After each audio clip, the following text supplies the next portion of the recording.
Welcome to Maintenance Made on a Budget. Today I'm going to be talking about tips that can save you on home maintenance costs. And hopefully, some of these things you may know that I'm going to be going over today in this show, or some of the things that you might have forgotten about, and hopefully by seeing this YouTube, you'll be reminded. So, when we're talking about home maintenance costs, really there's three main categories that I'm going to group all of this in. The first is your HVAC system. We're looking at filters here. Some filters here that we're going to be looking at. That's part of the HVAC system. The HVAC system is very important. It's your heating and your air conditioning in the home. The second thing would be utilities. So I'm going to go over a couple of categories under the utilities box, which would be like electric, water, gas, those types of things. And then the third one is appliances. All right, so the first thing is HVAC system. So like I said, you have their filters that need to be changed. I have another separate video that shows how to do that. Very important that you do this, and you'll see why in a minute when I show you what the actual system looks like. But the filters must be changed, varying depending upon where you live, but generally every 3 to 4 months. Where I'm out in here in the desert area, it's 3 months or more most of the time. And anyway, the unit is up in the attic on this particular home, and we'll go up there in a minute and show you what it looks like. But most, maybe some other homes, will have the filter on the side of the wall, and they'll have a grating system, which will look like that. So that's where the filter sits, right behind that vent. And the air gets sucked through there from the home, goes through the HVAC system, whether you've got it on heat or in the winter or the summertime for cooling air, goes through the condenser and comes out of your vents, cold or hot. So it's very important to save by just simply changing these out. You're going to save on costs. When it gets dirty, you're going to start to have problems with the coil. It's going to start to become clogged. It's going to turn on and off more often if it's dirty. And the reason that will happen is to turn off or on the unit, obviously you'll have a thermostat. Okay, now this thermostat is battery operated, right? But it's, controlling the on and off, whether you're going to be heating or cooling. So if you've got a clogged filter, less airflow is getting through that condenser, which we'll show you in a minute. It's going to work harder, whether you're heating, right? Because the air will get passed over a gas furnace within this HVAC system that will produce the heat, or it'll be going through a condenser unit that'll make the air cool. Either way, if you've got clogged up filters coming in and out of there, it's going to be more work for that unit to produce what you're wanting. So you're going to be drawing more electricity, or you're going to be drawing more electricity and gas, or electricity, depending upon what type of system you have.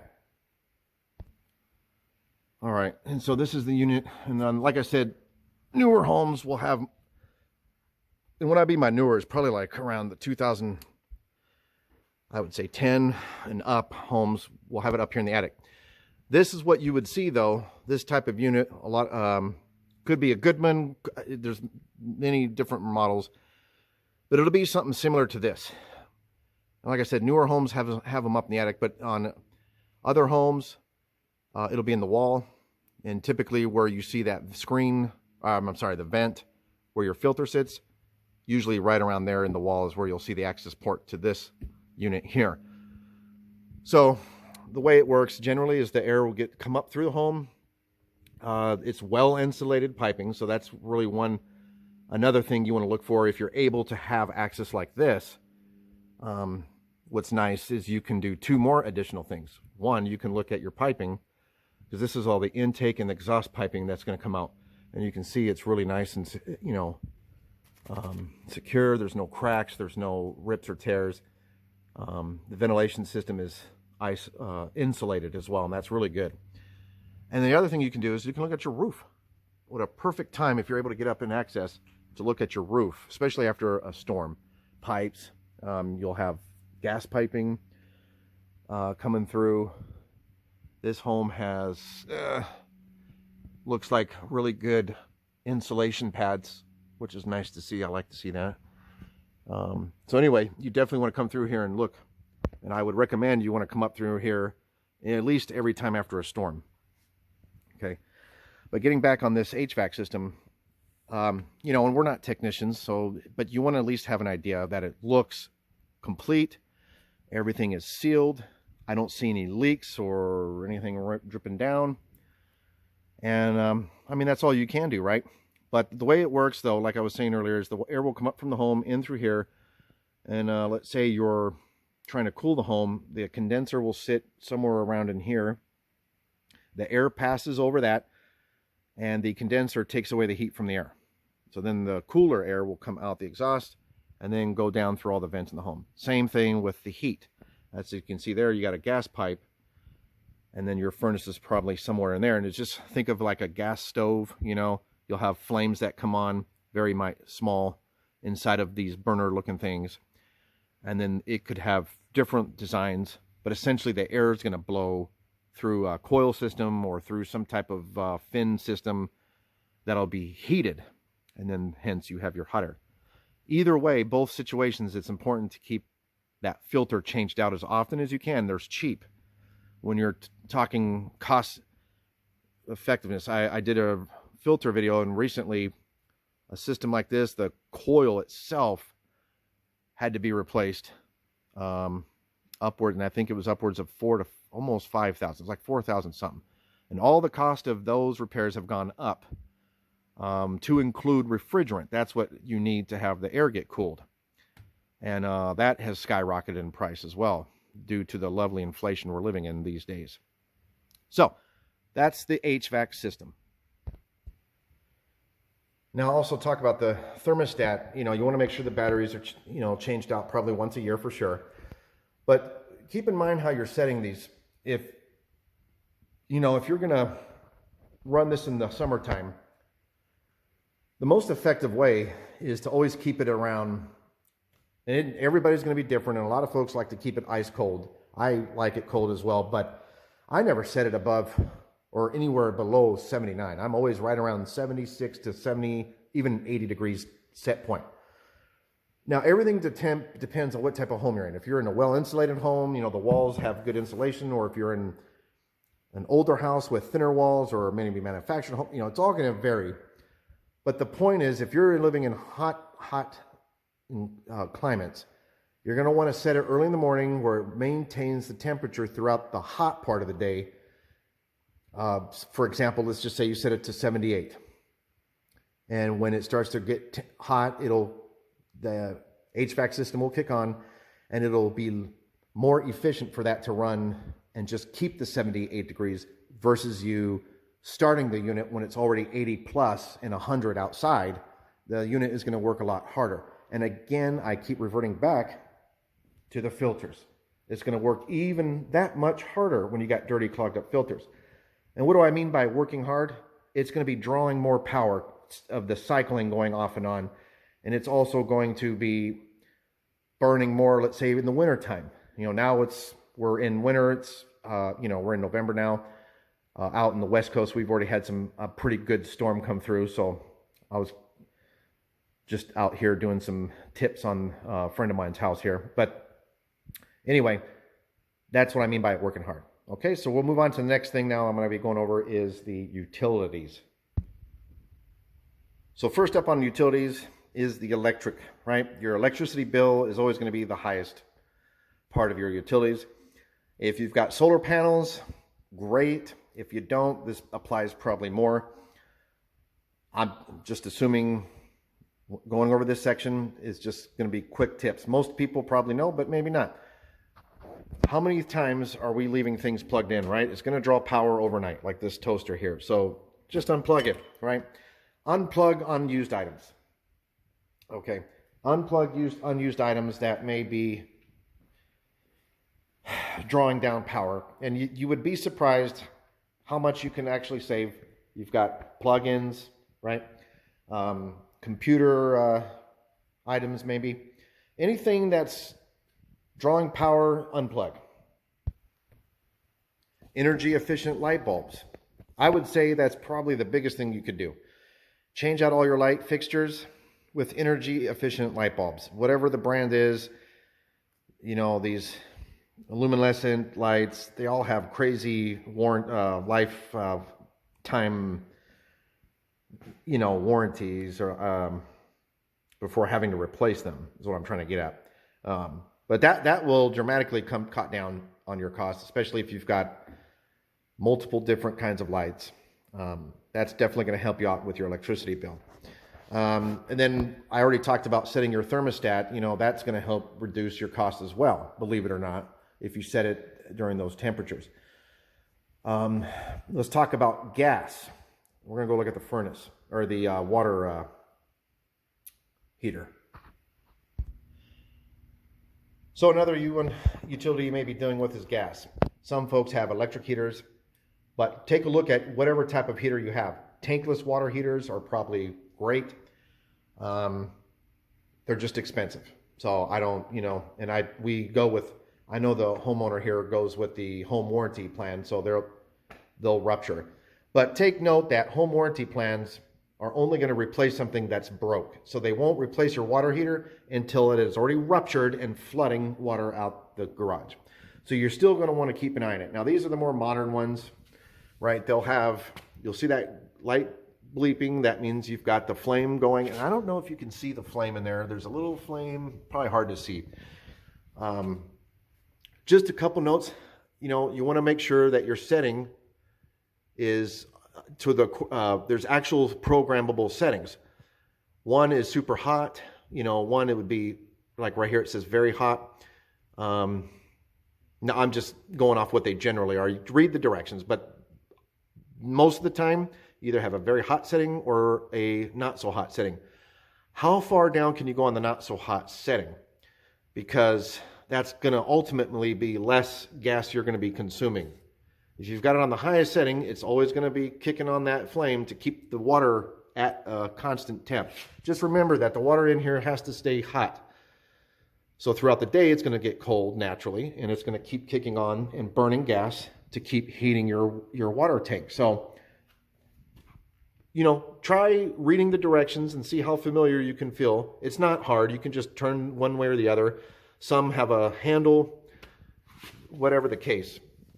How low can you go? Like right here, it says low, hot, and then you have vacation mode.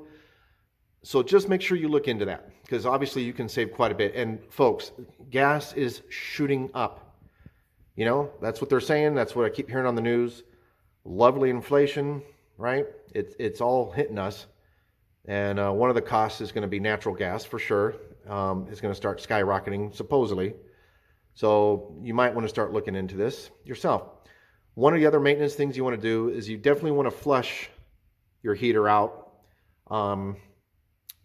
I do, and it depends. So where this home is, they have a lot of mineral and byproducts and that is in the water.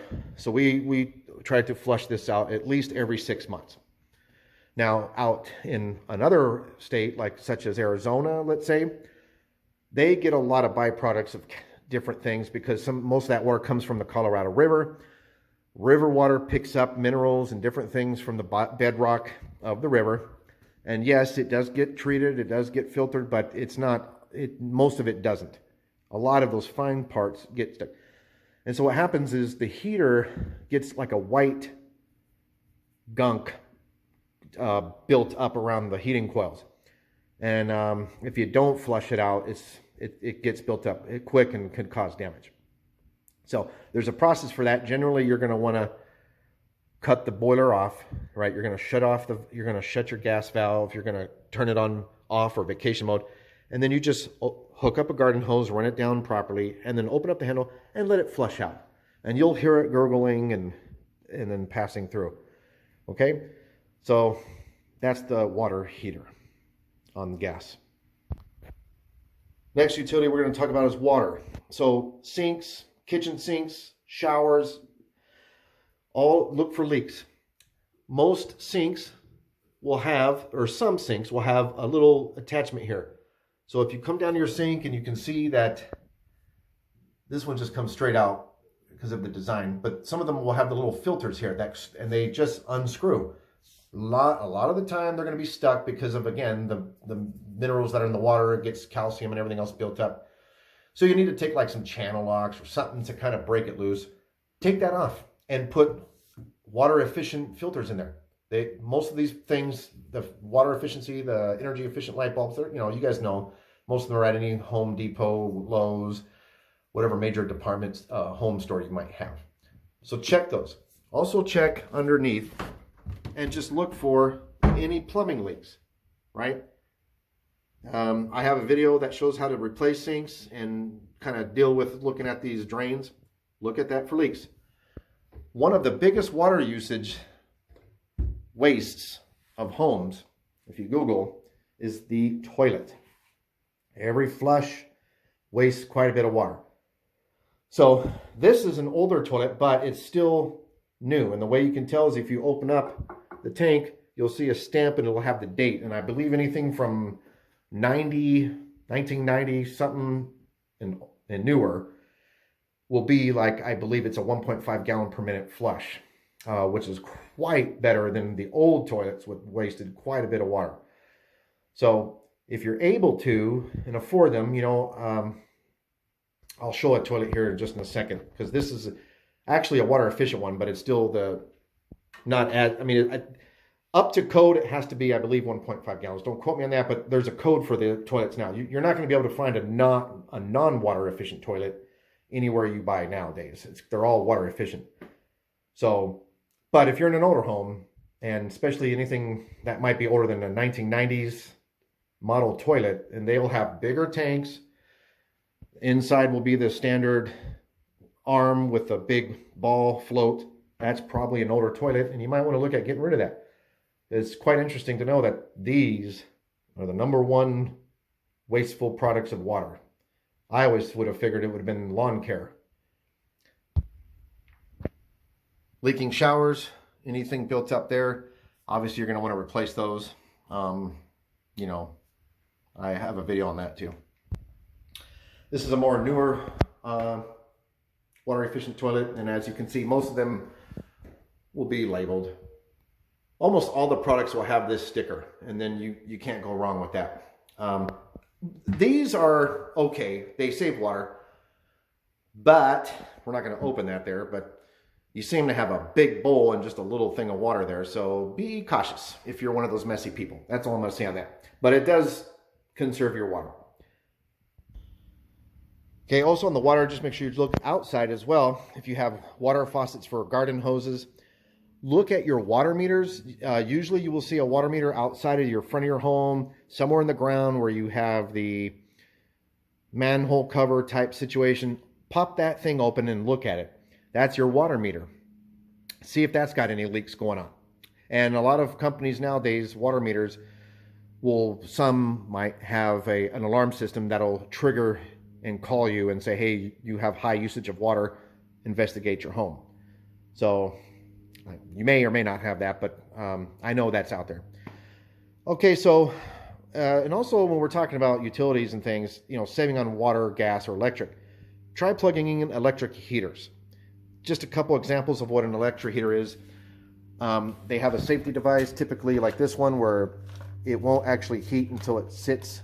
You can hear that little click. It's a safety switch, so that if it falls over, it doesn't burn up your carpet and cause a fire. It is, and these things work very well. What we do is we plug them in our room at night if it's cold, and that will heat up a decent sized king bedroom or master bedroom very nicely.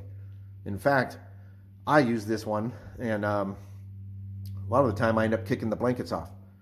And just imagine, after you've seen what a furnace size is, how much of that gas you're saving if you kept the heater on all night by just going with one of these. So that's another little tip there.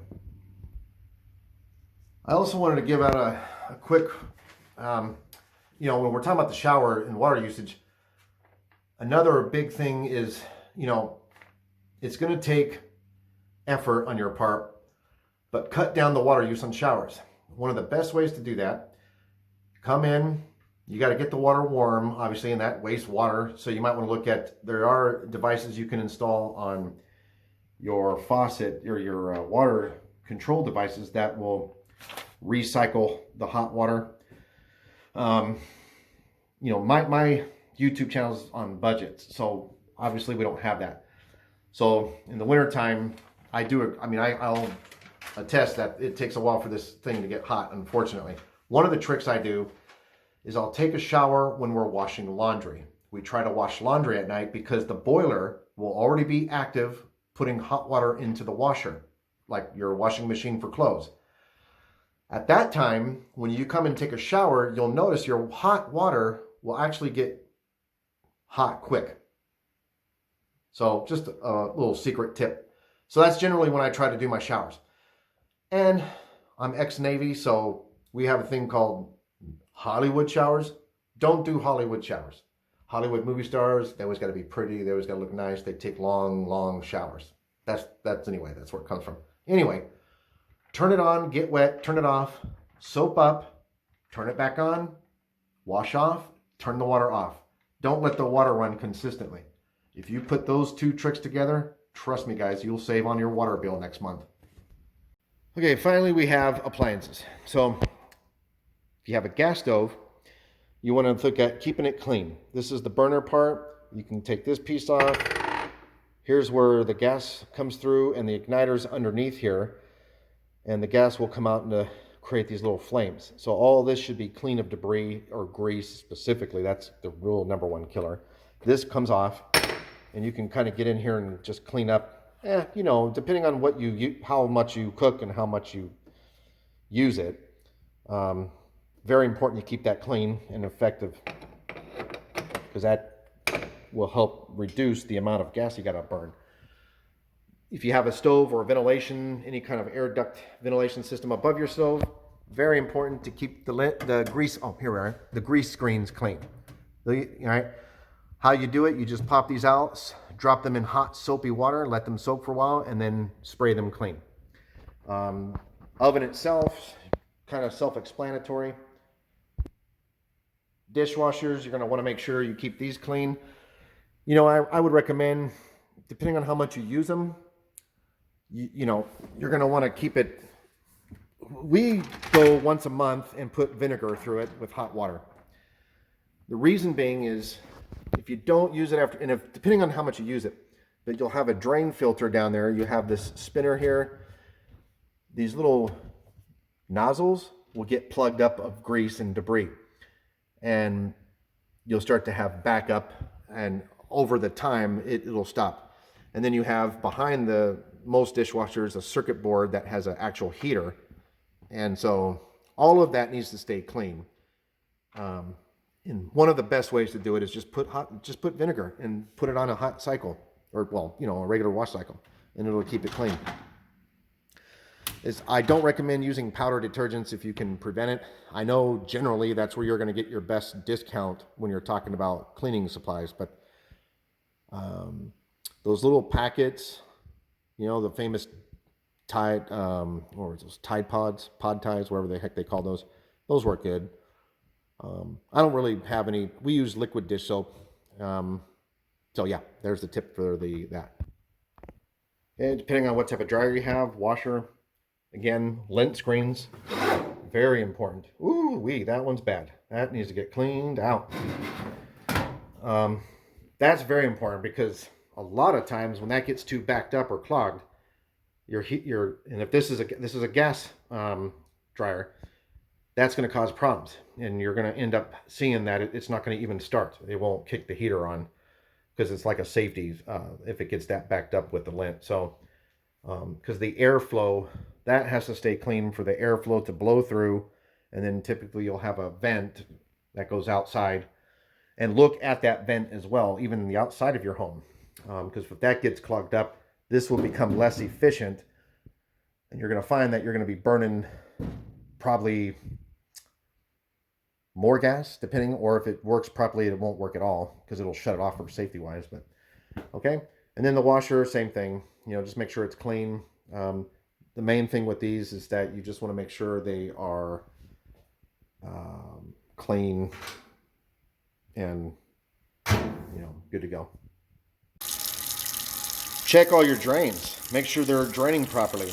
Make sure the garbage disposal is always free. You can go and click it on. It should sound like that, right? One of the things about these garbage disposals is you want to make sure that you never stick anything.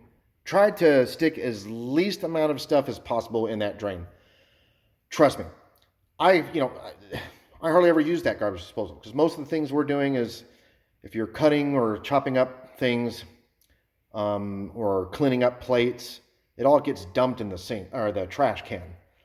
And we try to separate with, doing mulch, or if you want to try to save things like that. But otherwise, just throw it all in the trash. Don't use this as least as possible. And you'll save so much money because you won't be spending anything on it. These always become a problem when people get foreign objects down there and then jacks up those grinding blades. Most garbage disposals will have an Allen wrench that you go underneath and adjust it and try to break it loose. For example, if you flipped it on and that wasn't working, you can come under here and you'll always have underneath the very bottom an Allen key underneath. I don't know if you can see it, but it's underneath, and it's like an L-shaped wrench, and you'll just go like this back and forth and it'll come out, right? So that's a big one. But as long as you see your water draining, you never see it starting to get clogged up, you go to turn on the grinder and it's still not helping, you need to get a plumber. All right, guys, and that's basically it. Those are the main home safety tips. A couple other ones that I didn't show. Take a walk outside your home. Look for things. Look at your rain gutters if you have them. Are they full and clogged up with leaves? Are you in an area that has a bunch of trees growing over your roof? If you can't afford to cut those trees down or you're not able to do it, you might want to think about putting the protective covers on those rain gutters so that leaves don't go in there. Speaking of trees, make sure you cut your trees down that are getting overgrown. And anything that's humid, like in bathrooms, if you have an exhaust fan, keep those on every time you're running a hot shower. If you notice that your walls in your shower is getting humid and wet, wipe it down, get it dry. All right, guys, hope you liked my channel. If you liked this video and you saw something that you liked and reminded you, hopefully it's not too long. I tried to cover all the main things that I know cost maintenance on a home. Utilities, HVAC, and your appliances. All right, guys, thanks again for tuning in to Made on a Budget. Please subscribe if you like this kind of content, and hit that like button. Thanks, guys. See you next time.